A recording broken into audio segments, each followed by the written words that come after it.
A look at Lionel's traveling aquarium cars and their descendants on this episode of Toy Train Tips and Tricks.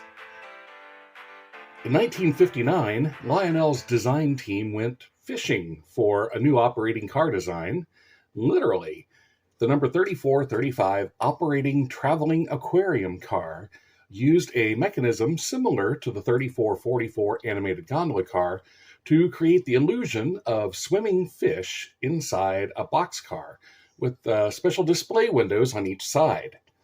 A Lionel Vibrotor vibrating motor triggered a spring assembly that pulled a 35mm film around two sprockets. The film contained images of undersea life, and the image was backlit by a pair of light bulbs. Waves in the display window added to the illusion of movement and of rippling light while looking underwater. Drawing power from the track, action continued anytime the power was on, regardless of whether the train was in motion. Therefore, the original aquarium car could be parked on a powered siding and still thrill layout viewers. However, the Vibrotor motor can be quite loud, and the combination of the motor and the two light bulbs makes these cars power hungry. So a 75-watt transformer should be considered the bare minimum for operating one of these cars. And if you want a train load of them, you'd better have a big ZW. These cars do have an on-off switch, so they can be run without fish action if desired. Many operators at the time thought Lionel's design was all wet, and production ended in 1962 after a 4-year run. However, time has shown the car to be a crowd pleaser, and eventually the car became a whale of a hit for the firm. I'll stop with the fish puns sometime soon. The first reissue of the car was the MPC number 9308, essentially a carbon copy of the original 3435, except for the number and the MPC style trucks. Like the original, this car had a 4-year run from 1981 through 1984. Then the waters of Lionelville were quiet again for about a decade. In 1995, Lionel made a big splash and modified the mechanism of the aquarium car. Like the retooled Animated Gondola Car, the number 16681 aquarium car featured a worm gear drive instead of the Vibrotor. With this drive, the fish are in motion as long as the train is in motion. Illumination was now provided by a single bulb powered by a roller pickup on one truck. Action is quiet and reliable, although limited to when the train is in motion.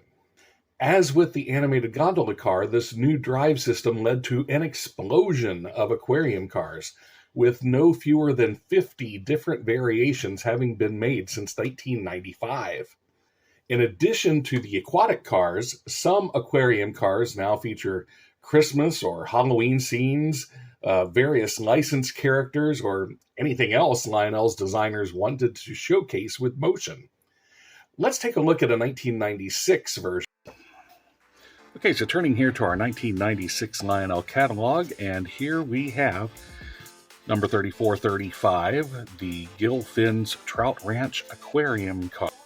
So the idea here is that the aquarium, not needing their display car year-round, to help raise some extra funds, they would lease it out, and in this case, leased it out to Gilfin's Trout Ranch of Hydro, Oklahoma. By the way, quick research shows not only is Hydro, Oklahoma a real place on the old Route 66, but it's very well known for fishing, particularly trout fishing. Now, I didn't see a Gilfin's Trout Ranch, but apparently it is a hotspot for fishermen. So here is the car, and so the catalog says 3435, and I believe it's actually marked on the car to kind of pay homage to the original aquarium car, but we see the actual catalog number right here, the 16742. And taking a look at this box, I don't think this has ever been opened. There's no evidence here that these flaps have ever been opened. So am I going to take a car that has been, basically mint condition for more than a quarter century and take it out of the box? Well, yes, I am, because, well, that's what I do. So let's unbox this thing.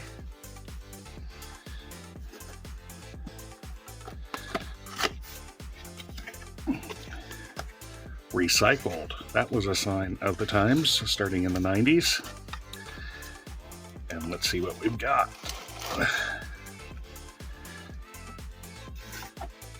All right, so before we take it out of the wrapper, we see the original catalog number 3435. The coloring is very reminiscent of the original. So again, this is kind of to pay homage to the original car, but update it. Leased to, you see the Traveling Aquarium leased to Gilfin's Trout Ranch, Route 66, Hydro, Oklahoma. All trout all the time. And then, of course, now we see the built 1996 by Lionel. So let's take it out the rest of the way. And of course, the big difference between this and the original is that the original used the Vibrotor motor, whereas this one uses, dun dun dun, right underneath here, we should see the gears. So again, here is the example of the second mechanism. This is similar to the gearing system that has been used for the animated gondolas. The aquarium car never had a rubber band drive version. Good for that. So we have the Vibrotor version, we have the geared version, and then there's the aquarium display version, which doesn't actually have any moving parts. But here, so as the wheel turns, it engages the gear drives the fish, and then on the other side, here's our center pickup. We are illuminated so that the background here is illuminated so that you can see the fish moving. So as the car moves down the track, the fish rotate on the film, and here you can see the sprocket on the end, this time with 35 millimeter film instead of 16 millimeter like the animated gondola. And so there's our two sprockets, and so the fish travel around the aquarium as the car is in motion. So they do give you a diagram here for how to take it apart in case you need to change the center light bulb. So we remove the screws, we've got the screen, and we have the film going around, and we have one light bulb in the center. Notice it's tied off with wire ties, so it would be pretty simple to replace this with LEDs if you wanted to do so. And we have the official part number of the bulb, 600-8352-311. And make sure to lubricate the worm gear. They, of course, recommend Lionel's official grease. I'm going to put just a little bit of plastic-safe lithium grease on here, and we'll go from there and throw it on the layout and see what happens.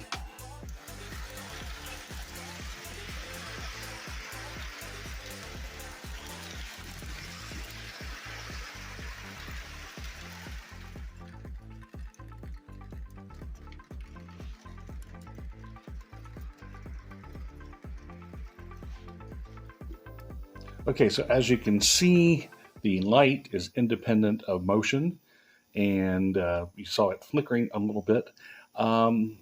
This is at full power with no locomotive on. I would probably replace the single bulb. I'm probably going to take this apart and put in an LED strip so that the lighting is more even across. You see how it's all pretty much centered right here, and then it's dimmer on either side. I would prefer more even illumination. Also with LEDs, I can get more light with less power. If you really wanted to, you could go in and add a capacitor system to eliminate the flicker. In this case, I'm not too bothered by the flicker because the fish are still moving while the car is moving, even as the light flickers. The advantage of this version is you don't get the buzz of the motor like you have with the post-war version. The disadvantage is you just can't park it on a siding and watch the fish move. The fish only move when the train is in motion. Also, it's recommended that you use the geared end at, that you put the geared end at the rear-facing side of the train and avoid reversing as much as possible. So we've seen it in action on the layout. Let's take a look under the hood here. And to gain access, we have one Phillips screw at this end to remove, and that will give us access to taking the shell. Okay, and then lifting, we have a tab, well, two tabs actually on the other end. So here you see the display area is just a piece of clear acrylic. Now, the original post-war versions, the glass had a little bit of a wave to it, which helped with the illusion of movement of the fish. This one has just clear, straight. Okay, and here you see the sprockets wrapping around our film. And again, the film is wider and the sprockets are both greater in diameter and in height than they are on the Animated Gondola Car. And if we look down in here, we have a single light bulb, and there you can see them are the two wire nuts. So if I decided to swap this over to, say, LED lighting, it would be very easy to go in there and access the lighting. And then this piece is, of course, the background that provides not only our kind of a watery background, but also helps to diffuse the light. Now, in the original post-war version, there's a center post with a light bulb on either side, two light bulbs. And then, of course, with the vibrator motor, which would be on one side, causing the sprocket to rotate. And then underneath, you would have two pickup wheels for the motor and the lights. As with the Animated Gondola cars, some premium motorized versions of the car have been produced in the 2000s, this time utilizing a small can motor for propulsion rather than the original vibrator. There has even been a super premium version with TMCC command control. These cars feature command operation, sound, and TMCC controlled couplers at each end. These cars are recognizable by the large rectangular box under the car to house the command receiver and speaker. Also, like the Animated Gondola, a bare bones version of the aquarium car also exists. No, this time Lionel did not use a rubber band drive, but instead, for this car, no drive at all. This car, known as an aquarium display car, had no action or lighting whatsoever. The illusion of movement is provided only by holographic decals placed on the display windows. When shopping for an aquarium car, check the underside of the car. If there are two roller pickups and no gears, you have a motorized version, either an original vibrator or a can motor. And if it's the vibrator, you can see part of the motor protruding through the bottom of the car. If there is one roller pickup and one geared truck, you have a modern geared version of the car. If there are neither gears nor pickups, then this is a holographic display car. If there's a large rectangular box under the car, it's a TMCC command control version. The tooling for the number 3435 aquarium car was later used for other non-operating purposes, namely the number 6445 Fort Knox Gold Reserve car of 1960 through 63, and numerous other reissues as well. A King Tut car comes to mind as one example. Is there a prototype for the traveling aquarium car?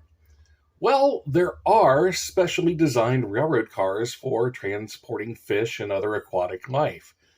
Several state wildlife agencies use special tank cars for transporting and stocking fish to remote areas.